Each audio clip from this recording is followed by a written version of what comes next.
अस्सलाम वालेकुम फ्रेंड्स, मैं हूं बिलाल और आप देख रहे हैं अबाबील यूट्यूब चैनल।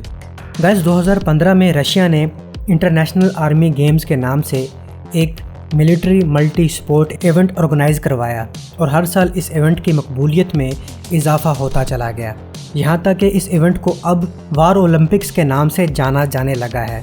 2015 में इस इंटरनेशनल आर्मी गेम्स में 17 ममालिक ने हिस्सा लिया और अब इन ममालिक की तादाद 30 से ज़्यादा हो चुकी है। इन आर्मी गेम्स में वैसे तो 30 के करीब कंपटीशन है जिनमें दूसरे ममालिक की फ़ौजें हिस्सा लेती हैं, लेकिन इस इवेंट के बड़े कंपटीशंस में से एक tank biathlon, Suvorov attack, Avia darts, master of artillery fire, clear skies, excellence troop intelligence, open water, safe route, safe environment और international army scout master competition है। आज की इस वीडियो में हम इस इवेंट के सबसे मज़ेदार और दिलचस्प कंपटीशन टैंक बियाथलॉन की बात करेंगे। So without wasting more time let's start. Tank biathlon competition में पार्टिसिपेट करने वाले ममालिक की टीम्स अपने अपने टैंक्स के साथ हिस्सा लेती हैं। गाइज इस गेम की शर्त यह है कि इसमें हिस्सा लेने वाले के पास T-72 टैंक या सिमिलर टैंक होना चाहिए। ये गेम 3 स्टेजेस पर मुश्तमिल होती है। पहली स्टेज इंडिविजुअल रेस है जिसमें तमाम टीमें हिस्सा लेती हैं और इस रेस में से 8 टीमें सेलेक्ट की जाती हैं। ये सिलेक्टेड या इंडिविजुअल रेस जीतने वाली 8 टीमें सेकंड स्टेज में हिस्सा लेती हैं जो कि रिले रेस कहलाता है, और फिर इन 8 टीमों में से ज़्यादा पॉइंट लेने वाली 4 टीम्स सेलेक्ट की जाती हैं जो कि फाइनल स्टेज में 2 डिवीजन्स में तकसीम होकर खेलती हैं, और फिर पहली, दूसरी और तीसरी नंबर पर आने वाली टीम को बिलतरतीब गोल्ड, सिल्वर और ब्रॉन्ज के मेडल्स दिए जाते हैं। गाइज इस गेम में टैंक्स की सादा सी रेस नहीं होती, बल्कि ये टैंक और क्रू मेंबर का फुली इम्तिहान होता है। इस गेम के इंडिविजुअल स्टेज में यानी कि पहले स्टेज पर रेस के 4 लैप्स होते हैं और 4-4 करके टैंक्स का टेस्ट लिया जाता है। मसलन अगर इस कंपटीशन में 12 टीम्स ने हिस्सा लिया है तो ऐसा नहीं है कि उनका 12 का इकट्ठे टेस्ट लिया जाएगा या रेस में इकट्ठे दौड़ाया जाएगा, बल्कि 4-4 करके ये काम लिया जाएगा। इंडिविजुअल स्टेज के पहले लैप में, जो कि 6 से 10 किलोमीटर तक का हो सकता है, टैंक तेज़ी से ऑब्स्टिकल्स पास करते हुए ओरिजिनल राउंड से टैंक जितने टारगेट को हिट किया जाता है। दूसरे लैप में भी सेम इसी तरह किया जाता है।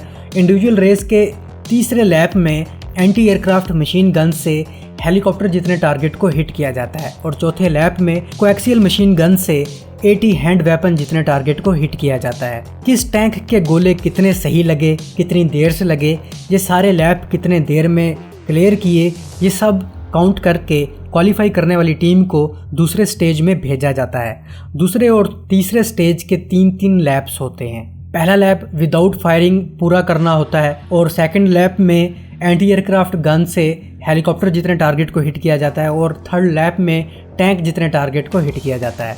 गाइज रूस ये गेम 2013 से करवा रहा है और फिर ये गेम 2015 में इंटरनेशनल आर्मी गेम्स का हिस्सा बनी। रूस फर्स्ट डिवीज़न में अब तक गोल्ड मेडल ही जीतता रहा है, जबकि सेकंड डिवीज़न में उज़्बेकिस्तान और वियतनाम ने गोल्ड मेडल जीत रखे हैं। जबकि हमारा हमसाया मुल्क इंडिया 2014 से इस कंपटीशन को खेल रहा है, लेकिन अब तक कोई मेडल नहीं जीत पाया।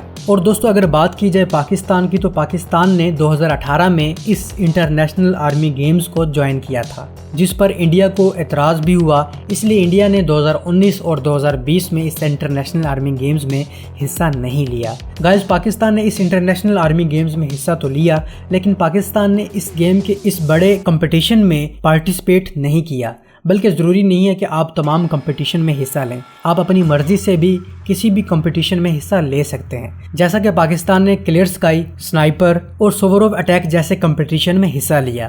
गाइस जैसा कि मैंने शुरू में बताया था कि इस कंपटीशन में T-72 या सिमिलर टैंक हिस्सा ले सकता है, तो मेरे ख्याल से पाकिस्तान इसलिए इसमें हिस्सा नहीं ले पाया क्योंकि पाकिस्तान के पास T-72 टैंक नहीं है, और मुझे अफसोस रहेगा कि इतनी अच्छी गेम का पाकिस्तान हिस्सा नहीं है।